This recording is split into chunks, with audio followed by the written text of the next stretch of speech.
New trend broccoli coffee.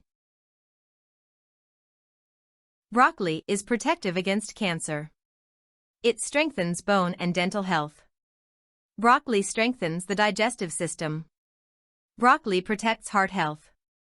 It regulates blood sugar and prevents anemia. Broccoli strengthens the immune system. Broccoli protects eye health. Broccoli protects skin health and rejuvenates the skin. Let's find out together what we can do about broccoli. Every day, we come across new trends in social media. We have heard about dozens of different types of coffee, which is the popular drink of the last year. Next up is the broccoli coffee. We agree, this trend has been quite surprising. Adding cinnamon to coffee is both delicious and beneficial. Also, adding butter to coffee is an extremely popular and truly delicious pairing. While we are just getting used to these, we are here with a new trend, broccoli coffee.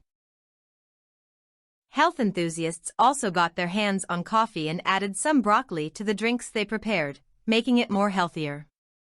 Of course, they do not add the broccoli we eat at our meals to the coffee as a lap. For this, entrepreneurs have produced broccoli powder, sir. Something like cream powder. This method was developed in Australia and is waiting to be trending all over the world. Manufacturers say that this powder can be added not only to coffee, but also to dishes, salads, soups. Moreover, it seems to be an alternative for children who do not eat broccoli. You can fool them innocently by adding them to their favorite soups.